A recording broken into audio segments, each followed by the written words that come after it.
নমস্কার। আজকের এই ভিডিওর মাধ্যমে আমি আপনাদের দেখাবো আপনারা কি করে নতুন ইউটিআই পিএসএ পোর্টাল থেকে প্যান কার্ড সংশোধন করবেন। নতুন প্যান কার্ডের মতো প্যান কার্ড সংশোধন করার জন্য এখানে কিন্তু আপনি দুটি অপশন পেয়ে যাবেন। তার আগে বলে দিই, আপনারা যদি ইউটিআই প্যান কার্ডের যে নতুন পিএসএ পোর্টাল আছে সেটা নিতে চান, তাহলে ডেসক্রিপশনে দেওয়া ফোন নাম্বারে যোগাযোগ করতে পারেন বা হোয়াটসঅ্যাপ করতে পারেন। প্যান কার্ড কারেকশন করার জন্য চেঞ্জ/কারেকশন ব্র্যাকেটে সিএসএফ যে অপশনটি আছে ওটির ঠিক নিচে প্যান অ্যাপ্লিকেশন বলে একটা অপশন আছে, ঠিক তার পাশে request for changes and correction in pan data এই অপশনটার উপর একবার ক্লিক করবেন। এখানে ক্লিক করার পর নতুন একটি উইন্ডো আপনাদের সামনে ওপেন হয়ে যাবে। এখানে একটি প্রথমে ফিজিক্যাল অ্যাপ্লিকেশন ইনস্ট্রাকশন দেখতে পাবেন, জাস্ট এখানে ওকে করে দেবেন।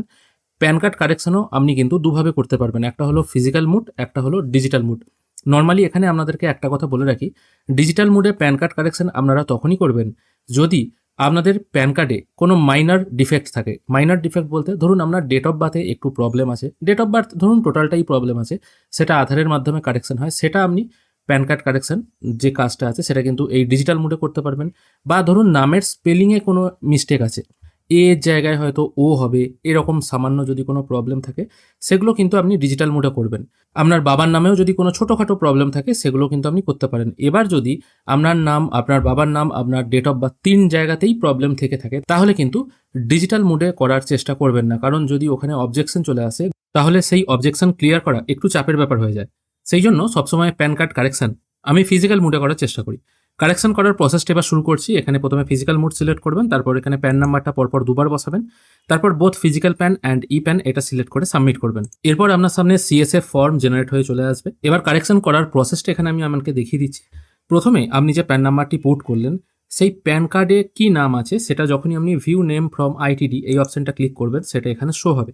এবার আপনার যদি মনে হয় আপনার এই নামটা কারেকশন করা প্রয়োজন, তাহলে সঠিক যে নামটা আছে এখানে স্যালুটেশনটা সিলেক্ট করে সেই নামটা লাস্ট নেম, ফার্স্ট নেম এবং মিডিল নেম এই হিসাবে বসিয়ে দেবেন। আর যদি মনে হয় প্যান কার্ডে যে নামটা আছে সেটা সঠিক আছে তাহলে পিক নেম ফ্রম আইটিডি এটার ওপর ডবল ক্লিক করলে অটোমেটিক পুরো নামটা ওপরে চলে আসবে।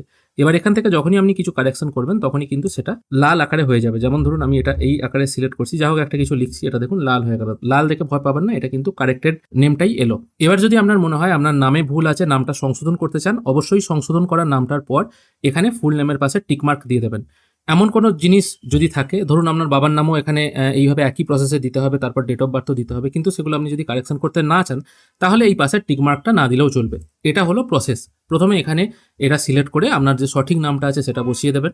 এরপর আপনার বাবার নাম যেটা আছে সেটা ভিউ নেম ফ্রম আইটিডি এই অপশনটায় ক্লিক করলে অটোমেটিক এখানে চলে আসবে। যদি কিছু কারেকশন করার থাকে সেটা কারেকশন করে নিয়ে এই অপশনটায় টিকমার্ক দেবেন। যদি কিছু কারেকশন করার না থাকে তাহলে জাস্ট এটায় ডবল ক্লিক করলে এখানে নামটা চলে আসবে। মায়ের নাম অপশনাল, দেওয়ার দরকার নেই। এরপর সবার শেষে আছে আপনি প্যান কার্ডে কার নাম রাখতে চান।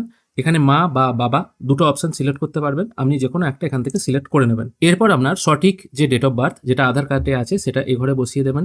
তারপর আপনার জেন্ডারটা সিলেক্ট করে নেবেন, পিক জেন্ডার ফ্রম আইটিডি এই অপশন সিলেক্ট করে যদি কিছু ভুল থাকে এখান থেকে সেটাও চেঞ্জ করতে পারবেন। তারপর আপনার স্টেট সিলেক্ট করবেন, কোন স্টেটে আপনি বসবাস করছেন। তারপর আপনার আধার নাম্বারটা পরপর এখানে দুবার বসিয়ে আপনার আধার কার্ড অনুযায়ী কী নাম আছে সেটা এখানে বসিয়ে নেক্সট স্টেপ অপশনে ক্লিক করবেন। এরপর এখানে একটি ডায়লগ বক্স চলে আসবে, এটাকে জাস্ট ওকে করে দেবেন। এরপর এখানে প্রথম অপশনে বলা হচ্ছে আপনি যে নাম কারেকশন করছেন সেটা কি টাইপের কারেকশন হচ্ছে।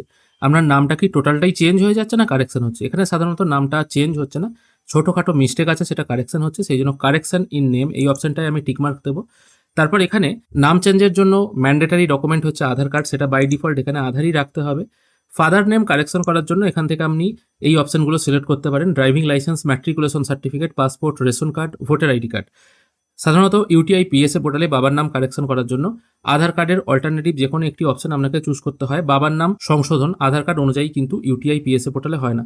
এটা আমি ভোটার কার্ড সিলেক্ট করছি, আপনার কাছে অন্য ডকুমেন্ট থাকলে সেগুলো আপনি চুজ করতে পারেন। আর এখানে সবার শেষে বলা হচ্ছে আপনার কাছে কোনো প্যান ডাটা আছে কিনা, যদি থাকে ইয়েস করবেন, অন্যথায় এটা নো ডকুমেন্ট করে দেবেন। আমার কাছে ডাটা আছে সেই জন্য আমি এটা চুজ করছি।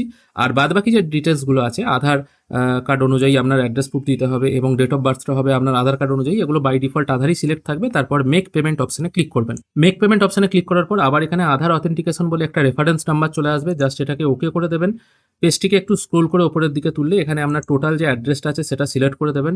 অ্যাড্রেস হিসাবে এটাকে রেসিডেন্স রাখবেন এবং তারপর আপনার কেয়ার অফ দিয়ে আপনার বাবার নাম, তারপর village, post, sub division, district, pincode এগুলো সব পরপর বসিয়ে দেবেন। পেজটিকে আরও একটু নিচের দিকে নামালে এখানে আপনার টেলিফোন কোড বা এসটিডি কোড হিসাবে এটাকে ইন্ডিয়া সিলেক্ট করবেন। তারপর এখানে আপনার মোবাইল নাম্বার ও ইমেল আইডিটি পুট করে নেক্সট স্টেপ করবেন। নেক্সট পেজে আসার পর এখানে আপনাকে আর কিছু ফিল করার দরকার নেই, জাস্ট এখানে আই উই এর পাশে যে অপশনটি আছে এটির উপর একবার ক্লিক করলে আপনার সঠিক নামটা এখানে চলে আসবে। এটা হিমসেলফ বা হারসেলফ থাকবে। আর এখানে আপনি কতগুলো ডকুমেন্ট এনক্লোজ করছেন সেটা চুজ করে দেবেন, আর প্লেসের জায়গায় আপনার ডিস্ট্রিক্টের নামটা পুট করে সাবমিট করে দেবেন। ফর্ম সাবমিট হয়ে গেলে আপনার সামনে এরকম একটি অ্যাপ্লিকেশন স্লিপ জেনারেট হয়ে চলে আসবে। এরপর আপনাকে যে অ্যাপ্লিকেশন ফর্মটি আছে সেটা ডাউনলোড করতে হবে, সেই জন্য ডাউনলোড পিডিএফ ফর্ম এই অপশনটার উপর একবার ক্লিক করবেন। ফর্ম ডাউনলোড হয়ে গেছে। এখানে আপনার একটু ছোট কাজ আছে, প্রথমে ফর্মটাকে প্রিন্ট আউট করতে হবে, তারপর ক্যান্ডিডেটের একটি পাসপোর্ট সাইজ ফটো ফর্মের ঠিক বাঁ দিকে এই অংশটায় পেস্ট করতে হবে। ডান দিকে সেম সাইজের ফটো আরেকটি পেস্ট করবেন। বাঁ দিকের যে ফটো আছে সেই ফটোর ওপর দিয়ে ক্যান্ডিডেটের একটি সিগনেচার হবে। ডান দিকের যে ফটো আছে সেই ফটোর নিচে একটুখানি স্পেস আছে, সেখানে ক্যান্ডিডেটের একটি সিগনেচার হবে, এবং এই ফর্মের শেষ পৃষ্ঠায় ব্ল্যাঙ্ক স্পেস আছে, সেখানেও কিন্তু ক্যান্ডিডেটের সিগনেচার হবে। প্রথমে ফর্মটিকে আপনারা প্রিন্ট আউট করে নিয়ে এই কাজগুলি করে নেবেন। এরপর ফর্মের প্রথম পাতা, দ্বিতীয় পাতা এবং সাপোর্টিং ডকুমেন্ট হিসাবে আপনি যতগুলো ডকুমেন্ট দিতে চাইছেন সেগুলোকে সবগুলোকে স্ক্যান করে নিয়ে একটি সিঙ্গেল পিডিএফে আপনাকে কনভার্ট করে নিতে হবে। এরপর আপনাকে করতে হবে ডকুমেন্ট আপলোড। ডকুমেন্ট আপলোড করার জন্য আবার এই সিএসএফ অপশনে চলে আসবেন। এখানে এসে ডকুমেন্টস বলে একটি সেকশন পেয়ে যাবেন। ডকুমেন্টসের ঠিক পাশে আপলোড ডকুমেন্ট বলে একটি অপশন পাবেন, এটির ওপর একবার ক্লিক করবেন। এখানে ক্লিক করার সঙ্গে সঙ্গে অ্যাপ্লিকেশন আইডি, অ্যাপ্লিকেন্টের নাম শো হবে। ডকুমেন্ট আপলোড করার জন্য ক্রপ অ্যান্ড আপলোড এই অপশনটার উপর একবার ক্লিক করবেন। এরপর এখান থেকে চুজ ফাইল বলে একটা অপশন চলে আসবে, এটির উপর একবার ক্লিক করবেন। যে পিডিএফটা আপনি জেনারেট করেছেন সেটা এখান থেকে সিলেক্ট করে ওপেন করে নেবেন। তারপর আপলোড পিডিএফ ফাইল এই অপশনটার উপর একবার ক্লিক করুন। এরপর আপনি যেটা আপলোড করলেন সেটা আলাদা আলাদা আকারে আপনার সামনে শো হবে। ডকুমেন্ট আপলোড করার জন্য আপনাকে ফটো এবং সিগনেচারটা ক্রপ করে নিতে হবে। সিগনেচার কি করে ক্রপ করবেন সেটা আমি দেখিয়ে দিচ্ছি। যে কোনো একটা পেজ সিলেক্ট করবেন যেখানে ক্যান্ডিডেটের সিগনেচার করা আছে। আমি দ্বিতীয় পাতা থেকে এখানে সিগনেচার অংশটা ক্রপ করে নিচ্ছি এইভাবে। তারপর ক্রপ ইমেজ অপশনে ক্লিক করছি। তাহলে খেয়াল করে দেখুন এখানে সিগনেচারটা চলে এসেছে। সিগনেচারটাকে ড্র্যাগ অ্যান্ড ড্রপ করে সিগনেচারের ঘরে এইভাবে বসাতে হবে। একই রকমভাবে ফটোটাও ক্রপ করে নেবেন, ফটোটাও এইভাবে ড্র্যাগ অ্যান্ড ড্রপ করবেন। তারপর আপলোড পিকচার অ্যান্ড সিগনেচার এই অপশনটায় ক্লিক করবেন। ডকুমেন্ট আপলোড পর্ব এখানে কমপ্লিট হয়ে গেল। এইভাবেই কিন্তু আপনারা প্যান কার্ড কারেকশনের কাজ করতে পারবেন। এরপর স্ট্যাটাস চেক করে দেখবেন আপনার প্যান কার্ড সংশোধনের কাজটা কতদূর এগিয়েছে বা কোনো রকম অবজেকশন এলো কিনা। স্ট্যাটাস চেক করার জন্য আবার আপনি এই মেন ওয়েব পেজে চলে আসবেন। এখান থেকে এমআইএস বলে একটি সেকশন আছে, ঠিক তার নিচে ট্র্যাক অ্যাপ্লিকেশন স্ট্যাটাস এই অপশনে ক্লিক করে আপনারা কিন্তু স্ট্যাটাসটা দেখতে পারবেন। ডকুমেন্ট আপলোড হয়ে যাওয়ার পর আপনারা যারা সাইবার ক্যাফে চালান তাদের কিন্তু অনেকগুলো ডকুমেন্ট যখন জমে যাবে, অনেকগুলো জমবে, একটা দুটো নয়, অনেকগুলো যখন জমে যাবে তখন আপনারা সেগুলো স্পিড পোস্টের মাধ্যমে প্যান কার্ডের যে রেজিস্টার অফিস আছে সেখানে পাঠিয়ে দেবেন। ইস্টার্ন জোনের রেজিস্টার অফিসের ঠিকানা আমি ডেসক্রিপশনে দিয়ে রাখবো, সেখানে আপনারা ঠিকানাটা পেয়ে যাবেন এবং ওই ঠিকানাতেই কিন্তু আপনাদের ডকুমেন্ট পাঠাতে হবে। মোটামুটি একসঙ্গে 100-200 পিস জমলে তবেই পাঠাবেন। আগে ভাগে যদি 2-1টা পাঠাতে যান সেক্ষেত্রে কিন্তু আপনাদের একটা প্যান কার্ড করার খরচ অনেকটা বেশি পড়ে যাবে। আশা করি আপনাদের আজকের ভিডিওটি ভালো লেগেছে। যদি ভালো লেগে থাকে অবশ্যই একটি লাইক করবেন। ভিডিও দেখার জন্য অসংখ্য ধন্যবাদ। ভালো থাকবেন।